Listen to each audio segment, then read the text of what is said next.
So we want to give you a sense of what it feels like to live in Gaza. And we looked at a number of different articles from today to try to summarize what's going on in there to give you some perspective. So first of all, let me tell you how big Gaza is. It's 139 square miles, which is tiny. I'm going to show you how tiny in a second. But it's home to 1.8 million Palestinians, which means that it is very tightly compacted. Those people are squeezed in there. Now, part of the reason we tell you that is because oftentimes you'll hear Israeli spokespeople on American television telling you about, well, why don't they just run? We gave them leaflets. We called them ahead of time and told them to go somewhere. All right, well, we'll get that perspective on what people feel about that in a second as well. But take a look at this map to give you a sense of how big Gaza Strip is and how little place they have to run. This is what the Gaza Strip would look like inside Los Angeles. That means it is a tiny sliver of one of our cities. Now, if you know LA at all, I mean, that doesn't begin to cover all of LA, right? It is unbelievable how small it is. Where are you going to run? Where are you going to run? Okay, now we get to that issue. Now, the Israeli Defense Forces say, no, we give warnings. In fact, I want you to look at this statement that NBC News covered from them. They say it is the intention of the IDF to carry out aerial strikes against terror sites and operatives in Shuja'iya and Zeitoun. For your own safety, this is the warning that they're giving the people inside Gaza. For your own safety, you are requested to vacate your residence immediately and head towards Gaza City. The evacuation is for your own safety. You should not return to the premises until further notice. Now, imagine if you got that call from your friendly Israeli Defense Forces and you had 5 minutes to evacuate your house and not return until further notice, and it was likely to be obliterated. How much terror would that strike into your heart? Now, I want them to give the warnings. It's better than not giving the warnings. Okay, fair is fair.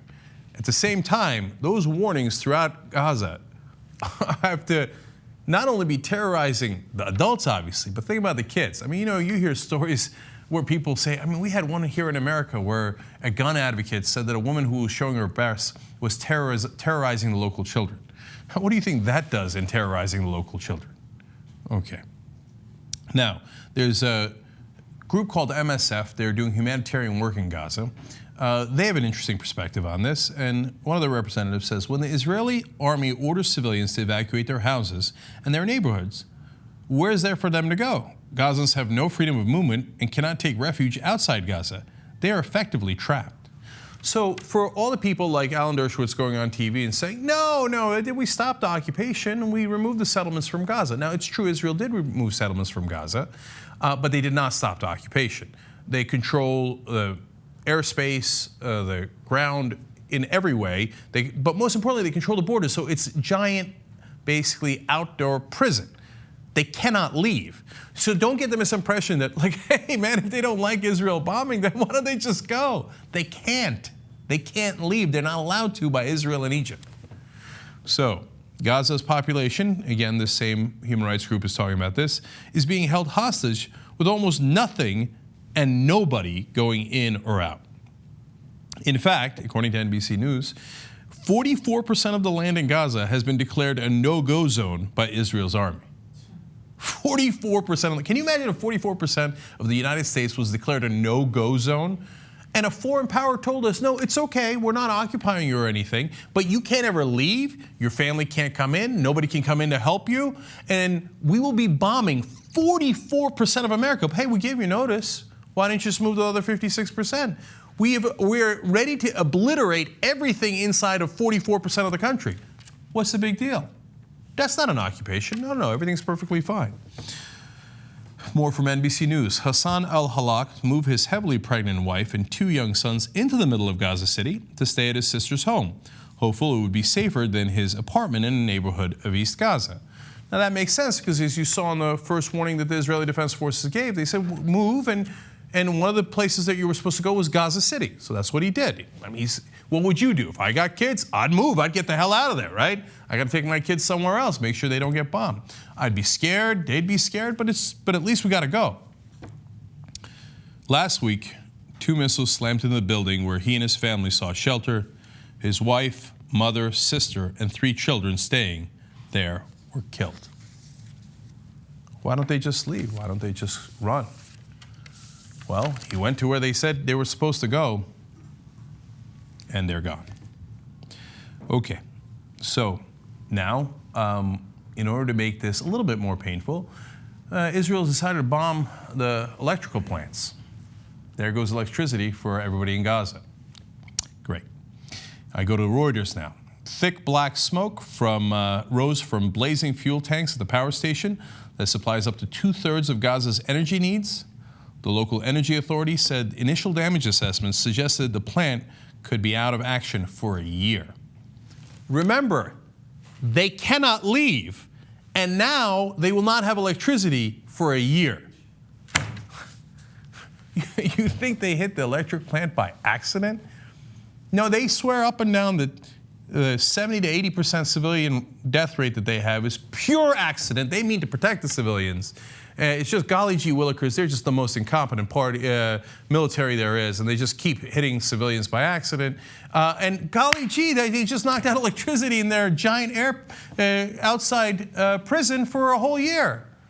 I don't know why the Palestinians would get upset at the Israelis. I mean, why don't you just bow your head, go crawl into the cave that we told you to crawl into, and accept your occupation? Why can't the people know when they are conquered? We've been occupying you for 47 years.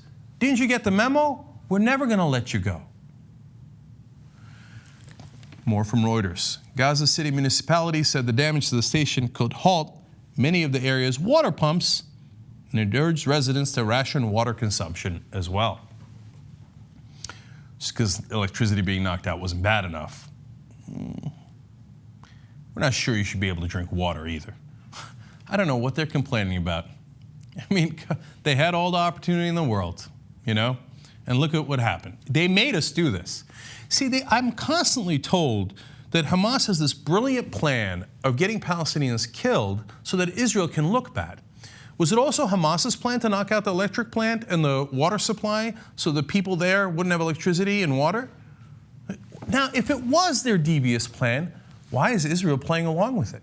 Why are they helping Hamas by killing all those civilians and knocking out their electricity and water? You would think that they wouldn't want to help Hamas. Or perhaps both sides that want war are perfectly happy with this situation. They both get more popular the tougher they get on one another. You think it's an accident that, oops, golly gee, we just occupied for 47 years. We didn't intend to. They made us occupy them. They made us occupy them.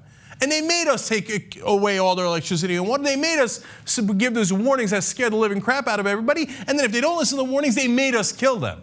They made us do it. So now we go to mom in Gaza, Hayat Abu Amer. She's a 47-year-old mother.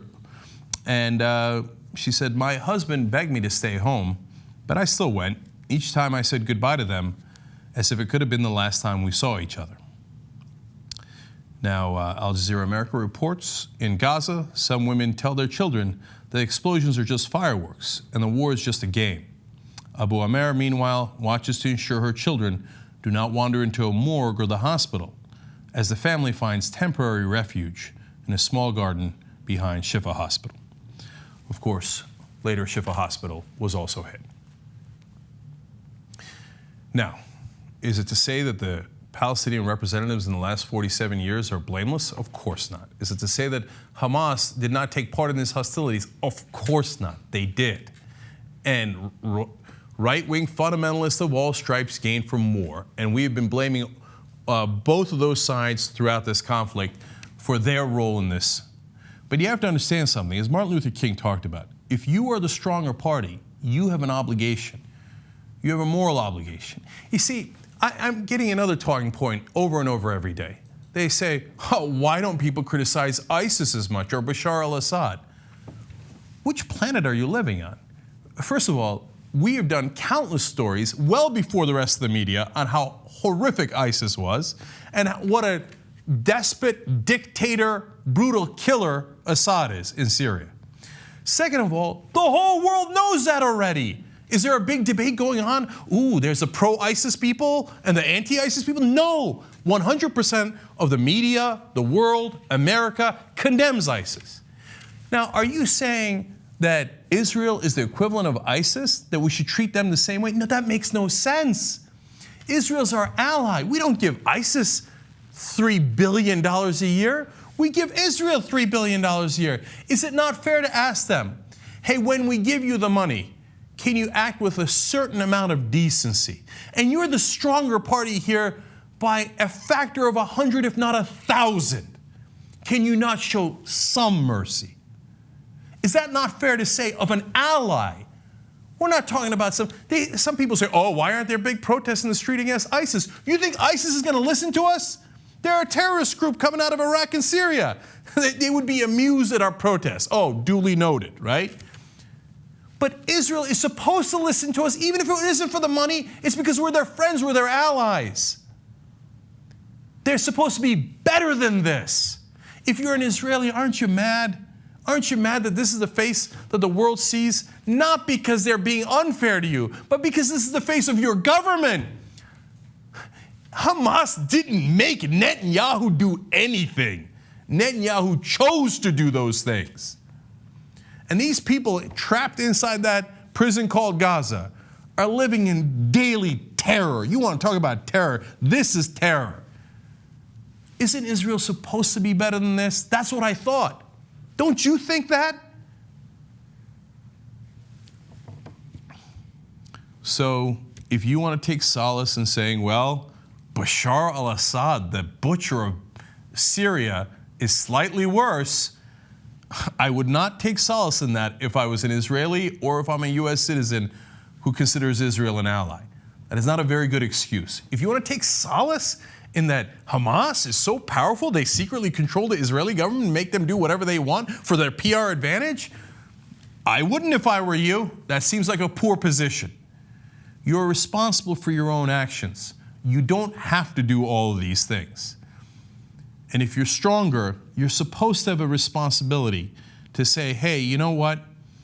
Maybe at some point we should look inside ourselves and say, what would we have wanted done to us? Wouldn't we wanted some compassion, some mercy, and at some point, some peace?